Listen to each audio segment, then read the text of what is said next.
नमस्कार दोस्तों, स्वागत है आपका आज के मुख्य समाचार में। सबसे पहले सबसे बड़ी खबर में हम आपको बताएंगे कि चीन पाकिस्तान के लिए कार 5000 किलोमीटर की मारक क्षमता DRDO ने की सफल टेस्टिंग। दूसरी बड़ी खबर में हम आपको बताएंगे USA India chamber of commerce ने सराहा बजट का, इससे विकसित भारत का लक्ष्य साकार होगा। तीसरी बड़ी खबर में हम आपको बताएंगे सुरक्षा संबंधों को और मजबूत बनाएंगे भारत और ब्रिटेन। ब्रिटिश विदेश मंत्री डेविड लैमी ने की प्रधानमंत्री मोदी और विदेश मंत्री एस जयशंकर से मुलाकात। चौथी बड़ी खबर में हम आपको बताएंगे जम्मू कश्मीर में आतंकी जेल जाएंगे या जहन्नुम, केंद्रीय राज्य मंत्री बोले आतंकवाद के खिलाफ केंद्र की जीरो टॉलरेंस की नीति। पांचवी बड़ी खबर में हम आपको बताएंगे भारत ने चीन को हराकर स्ट्रेटेजिक मोंगला बंदरगाह के टर्मिनल का अधिकार जीता। जी हाँ दोस्तों, इसी प्रकार की कई खबरों को बताएंगे विस्तार से, लेकिन उससे पहले अगर आपको यह प्रधानमंत्री मोदी वीडियो और आप यह सब मानते हैं प्रधानमंत्री मोदी के अंतर्गत भारत जल्द बनेगा दुनिया की तीसरी बड़ी अर्थव्यवस्था, तो वीडियो लाइक और कमेंट लिखिए। जय हिंद, जय भारत। रुक करते पहली बड़ी खबर की तरफ। चीन पाकिस्तान के लिए कार 5000 किलोमीटर की मारक क्षमता DRDO ने की सफल टेस्टिंग। जी हाँ दोस्तों, हम आपको बता दें कि भारत ने ओडिशा तट से बैलिस्टिक मिसाइल परीक्षा प्रणाली के दूसरे चरण का सफलतापूर्वक परीक्षण कर लिया। इससे दुश्मन देशों के मिसाइलों को सीमा में घुसने से पहले ही हवा में नष्ट करने में सफलता हासिल हो सकेगी। तरह के एक विशेष परीक्षण में पहले एक मिसाइल छोड़ी गई और इसके बाद एडी इंटरसेप्ट मिसाइल ने उसे आसमान में ध्वस्त कर दिया। इसे रक्षा प्रणाली ने 5000 किलोमीटर श्रेणी की बैलिस्टिक मिसाइल से बचाव के लिए भारत की स्वदेशी क्षमता का प्रदर्शन किया। अधिकारियों ने बताया कि दूसरे चरण की एडी इंटरसेप्टर मिसाइल को बालासोर के चांदीपुरा के इंटीग्रेटेड टेस्टिंग रेंज के लॉन्च पैड 3 से लॉन्च किया गया। इस परीक्षण ने लंबी दूरी के सेंसर, संचार प्रणाली समेत सभी उड़ान परीक्षण उद्देश्यों को पूरा किया। बयान में कहा गया कि मिसाइल की निगरानी विभिन्न स्थानों पर तैनात पोत पर लगी रेंज ट्रैकिंग उपकरणों द्वारा की गई। वहीं रक्षा मंत्री राजनाथ सिंह ने कहा कि सफल उड़ान परीक्षण ने देश के बैलिस्टिक मिसाइल रक्षा क्षमता को फिर से प्रदर्शित किया है। दोस्तों, अगर आप ऐसा मानते हैं कि भारत की बढ़ती ताकत है चीन और पाकिस्तान की छूटेंगे पसीने, तो वीडियो लाइक और कमेंट अपनी राय जरूर बताइए। रुकते हैं बड़ी खबर की तरफ। USA India chamber of commerce ने सराहा बजट का, इससे विकसित भारत का लक्ष्य साकार होगा। जी हाँ दोस्तों, हम आपको बता दें कि केंद्रीय वित्त मंत्री निर्मला सीतारमण द्वारा पेश किए गए भविष्य के मद्देनजर तैयार budget USA India chamber of commerce ने सराहा है। उसने कहा कि इसका उद्देश्य रोजगार सृजन और आर्थिक विकास को बढ़ावा देने के लिए खर्च बढ़ाकर विकसित भारत के लक्ष्य को साकार करना है।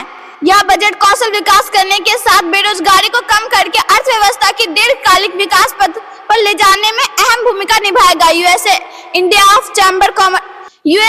चैम्बर ऑफ कॉमर्स ने अध्यक्ष करुण ऋषि ने वित्त वर्ष 2025 के लिए राजकोषीय घाटे के लक्ष्य को घटाकर जीडीपी के 4.9% करने की सराहना पहल पर प्रकाश डाला, जो कि अंतरिम बजट में 5.1% था। उन्होंने सतत आर्थिक विकास और निवेशकों का विश्वास बनाए रखने के लिए राजकोषीय अनुशासन के महत्व पर जोर दिया। दोस्तों, अगर आप ऐसा मानते हैं कि प्रधानमंत्री मोदी के नेतृत्व में भारत जल्द बनेगा दुनिया की तीसरी बड़ी इकोनॉमी, तो वीडियो लाइक और कमेंट में अपनी राय जरूर बताइए। तो करते हैं बड़ी खबर की तरफ।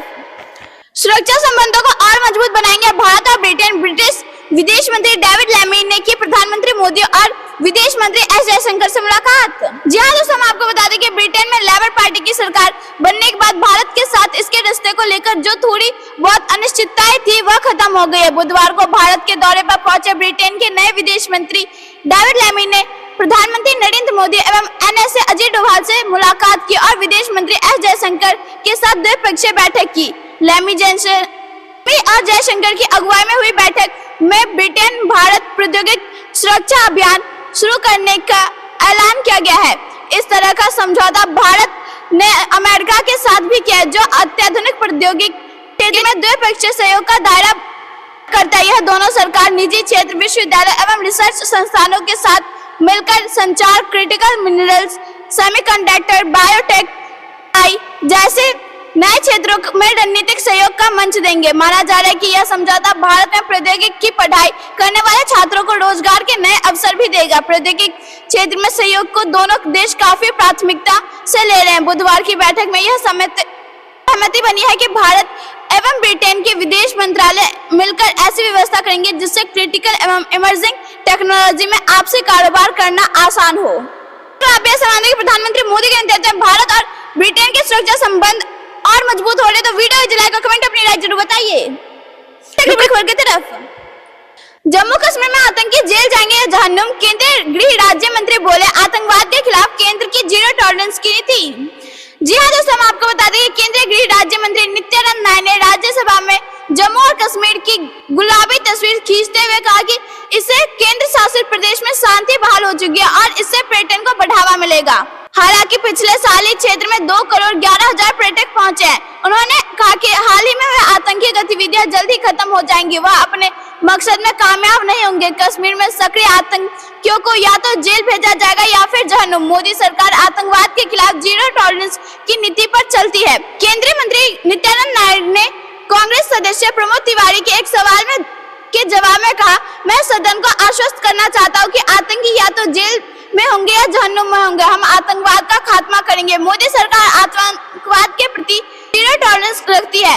राय ने कहा कि जम्मू कश्मीर में पिछले कुछ दिनों में 28 आतंकी मारे गए। सुरक्षा बलों के भी कुछ अफसर बलिदान हुए, जो कि बहुत दुर्भाग्यपूर्ण है। भारत ने चीन को हराकर स्ट्रेटेजिक मोंगला बंदरगाह के टर्मिनल का अधिकार जीता। जी हाँ दोस्तों, हम आपको बता दें कि भारत ने बांग्लादेश के मोंगला बंदरगाह पर एक टर्मिनल के ऑपरेशन का अधिकार जीत लिया है, जो एक महत्वपूर्ण रणनीतिक कामयाबी है और यह एक ऐसा कदम है जिसका क्षेत्रीय गतिशीलता, खास तौर पर चीन को हिंद महासागर में काउंटर करने के लिए बड़ा प्रभाव है। मोंगला बंदरगाह पर मिली स्ट्रेटेजिक जीत को हिंद महासागर में बीजिंग के बढ़ते प्रभाव का मुकाबला करने और रणनीतिक रूप में महत्वपूर्ण विदेशी बंदरगाहों में पैर जमाने के लिए नई दिल्ली के व्यापक प्रयासों के रूप में देखा जाता है।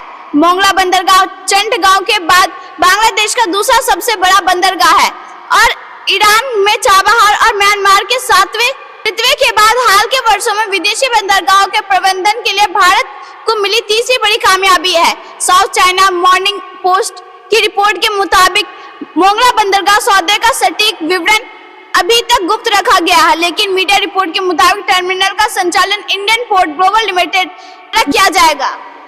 आप ऐसे मानते हैं प्रधानमंत्री मोदी के नेतृत्व भारत के विदेश मंच पर बढ़ रही भूमिका, तो वीडियो लाइक और कमेंट अपनी राय जरूर बताइए। अगली खबर की तरफ, युवाओं के लिए मोदी सरकार का बड़ा ऐलान, 1 करोड़ युवाओं को मिलेगा हर महीने 5,000 रुपए का भत्ता। जी हाँ दोस्तों, हम आपको बता दें कि बजट एक ऐसा महत्वपूर्ण दस्तावेज है जो हर साल भारतीय सरकार द्वारा पेश किया जाता है, जिसमें सरकारी नीतियों, वित्तीय योजना और आर्थिक वित्तीय विवरण शामिल होते हैं। यह दस्तावेज देश की आर्थिक स्थिति, वित्तीय वर्ष का बजट, विभिन्न सेक्टरों में आवंटित धनराशि और आर्थिक नीतियों का एक समृद्ध विवरण प्रदान करता है। इसमें विभिन्न सेक्टरों जैसे कृषि, उद्योग, शिक्षा, स्वास्थ्य, परिवहन आदि के लिए आर्थिक अनुदान तय किया जाता है और वित्त योजना के माध्यम से विकास का मार्ग चित्रित किया जाता है। बजट में किसानों के लिए युवाओं को ध्यान में रखा गया है। हम आपको बता दें कि वित्त मंत्री निर्मला सीतारमण मोदी सरकार के तीसरे कार्यकाल का पहला बजट पेश कर चुकी है। इस बजट में किसानों से लेकर युवा और महिलाओं को ध्यान में रखा गया है। बजट की 9 प्राथमिकता रोजगार से लेकर एग्रीकल्चर तक है। बजट 2024 में निर्मला सीतारमण ने युवाओं के लिए एक महत्वपूर्ण घोषणा की है। उन्होंने कहा कि देश की शीर्ष कंपनियों में युवाओं को ट्रेनिंग दी जाएगी, जिसके लिए हर महीने इन युवाओं को 5,000 रुपए का मासिक भत्ता दिया जाएगा। यह मासिक भत्ता प्रधानमंत्री इंटर्नशिप योजना के अंतर्गत 12 महीने के लिए होगा, जिसके दौरान युवा इन कंपनियों में इंटर्नशिप कर सकते हैं। इसके अलावा सरकार के अगले 5 साल में 1 करोड़ युवाओं को ट्रेनिंग देने का लक्ष्य रखा है। प्रस्ताव के तहत युवाओं के रोजगार के लिए 2 लाख करोड़ रुपए की 5 योजनाओं को मंजूरी दी गई। बजट में कृषि के लिए 1.52 लाख करोड़ का प्रावधान है, जबकि उच्च शिक्षा के लिए 10 लाख रुपए तक के लोन की घोषणा है। पीएम आवास योजना के तहत 3 करोड़ घरों का निर्माण करने का लक्ष्य रखा गया है, जो शहरी और ग्रामीण भारत में समाहित है। अगर आप यह मानते हैं कि प्रधानमंत्री मोदी के नेतृत्व भारत के देशवासियों के लिए लिए जा रहे कई अहम फैसले, तो वीडियो लाइक और कमेंट अपनी राय जरूर बताइए। अगली खबर की तरफ, जम्मू कश्मीर के कुपवाड़ा में सेना और आतंकियों के बीच मुठभेड़, एक दहशतगर्द ढेर। जी हाँ दोस्तों, हम आपको बता दें कि जम्मू कश्मीर के कुपवाड़ा जिले के कोवट इलाके में बुधवार यानी 24 जुलाई को भारतीय सेना और आतंकियों के बीच मुठभेड़ हुई। सेना के जवानों ने एक आतंकी को ढेर कर दिया। कुपवाड़ा में हुए इस एनकाउंटर में सेना का एक जवान घायल भी हो गया है। फिलहाल ऑपरेशन जारी है। पिछले कुछ हफ्तों से लगभग हर दिन जम्मू कश्मीर के किसी न किसी जिले में सुरक्षा बलों और आतंकियों के बीच मुठभेड़ हो रही है। सेना ने एलओसी पर घुसपैठ की कई कोशिश को नाकाम भी किया। कुपवाड़ा में मंगलवार यानी 23 जुलाई को भी सुरक्षा बलों और आतंकियों के बीच मुठभेड़ हुई। सुरक्षा बल आतंकवाद विरोधी अभियान चला रहे। इस दौरान उनका सामना आतंकियों से हो गया, जिसके बाद जिले के लोलबा इलाके में एनकाउंटर शुरू हो गया। कश्मीर संभाग की पुलिस ने सोशल मीडिया प्लेटफॉर्म एक्स पर एक पोस्ट में कहा, सुरक्षा बलों को कुपवाड़ा के लोलबा में त्रिमुख टॉप के पास आतंकवादियों की उपस्थिति की जानकारी मिली, जिसके बाद अभियान शुरू किया गया। पाकिस्तान की तरफ से आने वाले आतंकियों के जरिए भारत में लगातार घुसपैठ की कोशिश की जा रही है। पूंछ जिले में सेना ने मंगलवार तड़के नियंत्रण रेखा यानी कि LOC पर आतंकवाद घुसपैठ की कोशिश नाकाम किया, इस दौरान आतंकियों और सेना के जवानों के बीच गोलीबारी शुरू हो गई। दोस्तों, अगर आप ऐसा मानते हैं कि भारत की सेना एक एक आतंकी को चुनकर करेगी सफाई, तो वीडियो लाइक और कमेंट में लिखिए। जय हिंद, जय भारत। कारगिल विजय दिवस मनाने लद्दाख जाएंगे प्रधानमंत्री मोदी। 26 जुलाई को द्रास में होगा भव्य कार्यक्रम। जी हाँ दोस्तों, हम आपको बता दें कि प्रधानमंत्री नरेंद्र मोदी 26 जुलाई को लद्दाख के कारगिल विजय दिवस की 25वीं वर्षगांठ का हिस्सा बनेंगे। यह जानकारी लद्दाख के उपराज्यपाल एवं सेवानिवृत्त ब्रिगेडियर BD मिश्रा ने दी है। उन्होंने प्रधानमंत्री के दौरे से जुड़ी तैयारियों का जायजा भी लिया है। 1999 में पाकिस्तान के साथ हुए युद्ध में पाकिस्तान को परास्त करने के बाद हर साल कारगिल दिवस मनाया जाता है। इस साल रजत जयंती के मौके पर कारगिल जिले के द्रास में 24 से 26 जुलाई तक कई समारोह होंगे और 26 जुलाई को प्रधानमंत्री मोदी इसका हिस्सा बनेंगे। प्रधानमंत्री मोदी सेना की और देश के लिए खुशी की इस मौके पर 26 जुलाई को द्रास में होने जा रहे भव्य कार्यक्रम का हिस्सा बनेंगे। प्रधानमंत्री मोदी कारगिल युद्ध स्मारक जाएंगे और सेना के जवानों से मुलाकात भी करेंगे। प्रधानमंत्री मोदी भी इस दौरान शहीद जवानों के परिवारों से भी मुलाकात करेंगे। प्रधानमंत्री मोदी इससे पहले जवानों के बीच दिखाई दिए हैं। अब इस कार्यक्रम में वो सेना के जवानों के साथ गए होंगे। कारगिल युद्ध भारत और पाकिस्तान के बीच लड़ा गया था। मई और जुलाई 1999 के बीच कश्मीर के कारगिल जिले में और नियंत्रण रेखा LOC पर यह युद्ध लड़ा गया था। युद्ध के दौरान भारतीय सेना ने पाकिस्तानी घुसपैठियों को खदेड़ दिया था और ऑपरेशन विजय के एक हिस्से के रूप में टाइगर हिल और अन्य चौकियों पर फिर से कब्जा करने में सफल रही थी। तो आप यह समझते हैं कि कारगिल विजय दिवस पर प्रधानमंत्री मोदी पाकिस्तान को देने वाले कड़ा संदेश, तो वीडियो लाइक और कमेंट अपनी राय जरूर बताइए। रुको तक बड़ी खबर की तरफ। जम्मू कश्मीर को कई सौगात, हिमाचल की तर्ज पर अनमोल बेटी योजना, लद्दाख के लिए केंद्र ने खोला खजाना। जी हाँ दोस्तों, हम आपको बता दें कि जम्मू कश्मीर को बजट में कई सौगात की घोषणाएं की गई है। हिमाचल प्रदेश की तर्ज पर अनमोल बेटी योजना शुरू करने की घोषणा की गई। इसके तहत BPL परिवार की छात्राओं को पढ़ाई के लिए 5,000 रुपए सालाना छात्रवृत्ति का प्रावधान होगा। बजट में शिक्षा, खेल तथा पर्यटन पर विशेष ध्यान दिया गया है। केंद्रीय वित्त मंत्री निर्मला सीतारमण ने मंगलवार यानी 23 जुलाई को जम्मू कश्मीर का 1.18 लाख करोड़ रुपए का बजट लोकसभा में पेश किया। शिक्षा को बढ़ावा देने के लिए न्यू इंडिया लिटरेसी प्रोग्राम के तहत 3.50 लाख व्यवसायों को 3,50,000 व्यवसायियों को साक्षर बनाने का लक्ष्य रखा गया। वित्तीय वर्ष 2024-25 में जम्मू कश्मीर 20 राष्ट्रीय स्तर के खेलों की मेजबानी करेगा। इसमें विभिन्न खेलों के देश भर से नामी खिलाड़ी प्रदेश में खेलने आएंगे। बजट में पर्यटन पर भी फोकस रखा गया है। खासकर जम्मू संभाग में पर्यटन को बढ़ावा देने के लिए कई घोषणाएं की गई है। दोस्तों, अगर आप यह मानते हैं कि प्रधानमंत्री मोदी के नेतृत्व में जम्मू का हो रहा है विकास, तो वीडियो लाइक और कमेंट अपनी राय जरूर बताइए। रुको तक बड़ी खबर की तरफ। भारत पाकिस्तान सीमा के नजदीक 2 जगहों पर ड्रोन घुसपैठ, करोड़ों की हेरोइन बरामद। जी हाँ दोस्तों, हम आपको बता दें कि भारत पाकिस्तान सीमा पर 2 जगहों पर पाकिस्तान की तरफ से ड्रोन घुसपैठ हुई है। भारत पाकिस्तान सीमा में अनूपगढ़ के पास रावला में 2 किलो और अनूपगढ़ गांव 30 APD में 4 किलो हेरोइन बरामद हुई है। भारत पाकिस्तान सीमा के नजदीक 2 गाँव में बरामद हेरोइन की कीमत 30 करोड़ रुपए है। दरअसल BSF और पुलिस की ओर से यहाँ संयुक्त रूप से सर्च अभियान चलाया गया था। यहाँ गांव 30 APD का मामला है। वही BSF को मंगलवार शाम को भी 10 करोड़ रुपए की हेरोइन मिली है। दोस्तों, अगर आपको भी भारत की सेना पर भरोसा, तो वीडियो लाइक और कमेंट अपनी राय जरूर बताइए। रुको तक बड़ी खबर की तरफ। इंडिया के सामने हम कुछ नहीं, भारत का बजट देख पाकिस्तानी हैरान, अपने ही देश को बताने लगे फिसरी। जी हाँ दोस्तों, हम आपको बता दें कि भारत के वित्त मंत्री निर्मला सीतारमण ने 23 जुलाई मंगलवार को बजट 2024-25 पेश किया। नरेंद्र मोदी सरकार के तीसरे कार्यकाल का यह पहला आम बजट है। इस बजट में स्वास्थ्य क्षेत्र के लिए 90,000 करोड़ रुपए, तो शिक्षा के लिए 1.25 लाख करोड़ रुपए का बजट रखा गया। भारत के भारी भरकम बजट को देखकर पड़ोसी पाकिस्तान के लोगों को हैरान कर दिया है। भारत का बजट देख पाकिस्तान के लोगों ने अपनी ही सरकार को कोसना शुरू कर दिया। पाकिस्तान के यूट्यूबर सोहेब चौधरी ने भारत के बजट को लेकर पाकिस्तानी लोगों से बात किया और उनकी राय जानने की कोशिश की। सोहेब से बात करते हुए हमजा ने बताया कि पाकिस्तान में तो बच्चा पैदा करने पर सरकारी अस्पताल परिजनों को लूट लेते हैं। हमजा ने कहा कि भारत तो छोड़िए, पाकिस्तान तो बांग्लादेश से भी पीछे है। उन्होंने कहा कि अस्पताल तो छोड़ दीजिए, उनके घर में बिना AC चलाए 28,000 रुपए हर महीने का बिल आता है। अस्पताल के बाहर खड़े लोगों से जब सोहेब ने पूछा तो हर किसी ने बताया कि एक भी दवा अस्पताल में नहीं मिलती है। तो आप यह मानते हैं प्रधानमंत्री मोदी के नेतृत्व में भारत हो रहा है मजबूत? तो वीडियो इस लाइक और कमेंट अपनी राय जरूर बताइए। रुको तक बड़ी खबर की तरफ। नीट मुद्दे पर सुप्रीम कोर्ट के फैसले के बाद राहुल गांधी मांगेंगे माफी, बीजेपी ने बोला हमला। जी हाँ दोस्तों, हम आपको बता दें कि संसद की मानसून सत्र की शुरुआत हंगामेदार रही। नीट पेपर लीक मामले पर सत्ता पक्ष और विपक्ष के बीच तीखी बहस हुई। राहुल गांधी ने नीट मुद्दे को लेकर विपक्ष पर जमकर आरोप लगाया। अब इस बयान के बाद भाजपा ने राहुल गांधी पर सवाल उठाए। बीजेपी ने राहुल गांधी से पूछा कि क्या वो नीट से जुड़े मुद्दे पर सुप्रीम कोर्ट के फैसले के बाद माफी मांगेंगे। सुप्रीम कोर्ट में नीट यूजी 2024 से संबंधित मामले पर 23 जुलाई को सुनवाई हुई। अदालत ने मंगलवार को परीक्षा को रद्द करने और दोबारा परीक्षा कराने की मांग करने वाली याचिकाओं को यह कहते हुए खारिज कर दिया कि इस निष्कर्ष पर पहुंचने के लिए रिकॉर्ड पर कोई सबूत नहीं है। अदालत के मुताबिक इस बात के लिए पर्याप्त सबूत नहीं है कि परीक्षा की पवित्रता का उल्लंघन किया गया था। भाजपा नेता और पूर्व केंद्रीय मंत्री रविशंकर प्रसाद के फैसले के बाद विपक्ष कांग्रेस नेता राहुल गांधी पर निशाना साधा और उन पर अपने कड़े शब्दों से विश्व स्तर पर भारत के परीक्षा को बदनाम करने का आरोप लगाया। मंत्री रविशंकर प्रसाद ने कहा कि उनके शब्दों का चयन संसद की गरिमा और विपक्ष के नेता के पद की गरिमा का उल्लंघन है।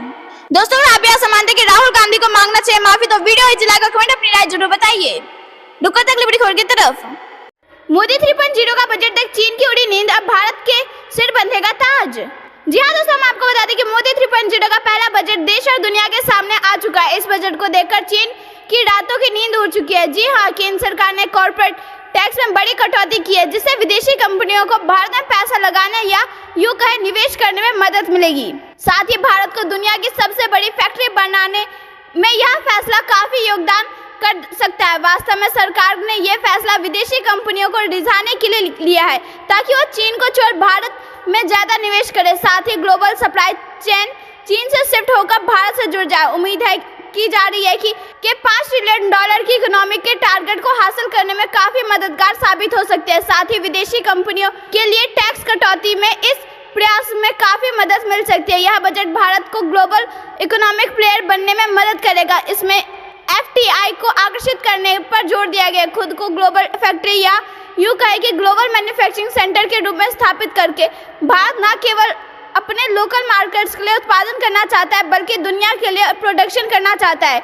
निर्मला सीतारमण ने वित्त वर्ष के लिए बजट की घोषणा करते हुए कहा कि देश की जरूरत के हिसाब से विदेशी पूंजी को आकर्षित करने के लिए मैं विदेशी कंपनियों को कॉर्पोरेट टैक्स को 40% से घटाकर 35% करने का प्रस्ताव करती हूँ।